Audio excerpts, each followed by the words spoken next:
মাহে রমজান একেবারেই শেষের পথে, ঈদ অতি নিকটে, তাই আমিও কিছু কেনাকাটা করার জন্য আজ চলে এসেছি। হ্যালো এভরিওয়ান, আসসালামু আলাইকুম, welcome back to my another blog. এখন আমি চলে এসেছি যশোরের পুলিশ মেলায়। এখানে খুবই কম দামে অনেক সুন্দর সুন্দর জিনিস পাওয়া যায়। এই যে ব্রেসলেটগুলো তোমরা দেখতে পাচ্ছ, এগুলোর প্রত্যেকটি পিসের দাম 30 টাকা। এখানে যে সকল আইটেম রয়েছে, যে ব্রোচ, কানের দুল, এগুলো সবই মাত্র 30 টাকা করে বিক্রি হচ্ছে।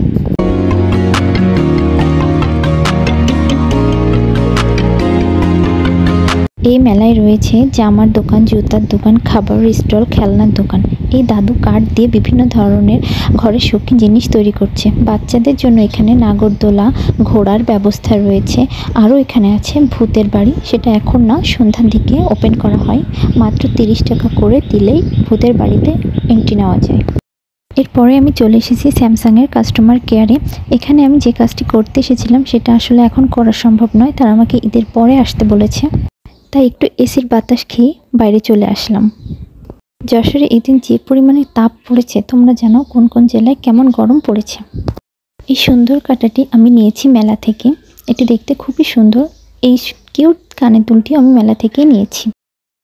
কোরিয়ান এই সানস্ক্রিনটি আমি নিয়েছি বড়বাজারের একটি দোকান থেকে। এটির রিভিউ আমি খুব তাড়াতাড়ি তোমাদের সাথে শেয়ার করব। আমি আমার চ্যানেলে যে সকল প্রোডাক্টগুলো রিভিউ করি সেগুলো আমি নিজে আগে অ্যাপ্লাই করি, তারপরে এগুলোর রিভিউ আমি তোমাদের সাথে শেয়ার করি, যার কারণে এই ক্রিমটির রিভিউ আসতে একটু সময় লাগবে। এই গরমে আমার স্কিন প্রচণ্ড অয়েলি হয়ে যায়, কোনো ক্রিমই সেভাবে মুখে রাখা যায় না, মুখে থেকে ঘেমে উঠে যায়। এই কারণে আমি বিবি পাউডার দিয়ে ক্রিম সেট করে নিই। আমি অল টাইমই বিবি পাউডারটি ইউজ করি। এরপরে আমি তোমাদের সাথে যে জিনিসগুলো শেয়ার করব, এগুলো আমার গিফট পাওয়া। এখানে আমি দেখাচ্ছি যে একটি নূপুর, দেখো বকুল ফুল ডিজাইনের একটি নূপুর। এই নূপুরটি আমার খুবই পছন্দ। এটি আমি গিফট পেয়েছি আমার সবচেয়ে কাছের মানুষের কাছ থেকে।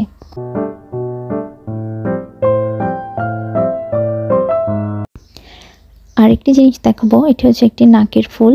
এটিও খুবই কিউট, খুবই সুন্দর, এটি আমার খুবই পছন্দ হয়েছে। এটিও আমি গিফট পেয়েছি সেই একই মানুষের কাছ থেকে। সো আমি তাকে মন থেকে থ্যাংক ইউ বলতে চাই আমাকে এত সুন্দর উপহার দেওয়ার জন্য।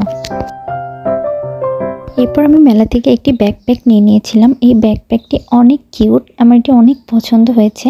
ব্যাকপ্যাকটির ভিতরেও অনেক জায়গা রয়েছে, এই কারণে আমি এটি নিয়েছি। এটি আমার ইউনিভার্সিটিতে যাওয়ার সময় অনেক বেশি হেল্পফুল হবে। ব্যাকপ্যাকটি বাইরে থেকে দেখতে ছোট লাগলেও ভেতরে অনেক জায়গা। এর ভেতরে আমি আমার প্রয়োজনীয় সকল জিনিসপত্র গুছিয়ে নিতে পারবো। এরপরে আমি একটি পার্স দেখাবো। এই পার্সটি আমি মেলা থেকে নয়, বড়বাজার থেকে কিনেছি। পার্সটি আমার এত পছন্দ হয়েছে যে আমি কিনেই মোটামুটি এটি ইউজ করা শুরু করেছি। তোমরা যে আগের ক্লিপে দেখলে আমার হাতে যে ব্যাগটি, আমি স্যামসাংয়ের যে কাস্টমার কেয়ারে গিয়েছিলাম, তখনও ব্যাগটি আমার হাতেই ছিল। আমি আমার জিনিসপত্র এই ব্যাগেই গুছিয়ে নিয়েছিলাম কেনার সাথে সাথেই। ব্যাগটির ভিতরে অনেক জায়গা রয়েছে, এই কারণে এর ভিতরে টাকা, তারপরে আইডি কার্ড, ফোন অনায়াসে রাখা যাবে। একদম চলে আসার সময় এই জুতা দুটো আমার এত পছন্দ হয়েছে, আমি কিনেই নিয়েছি।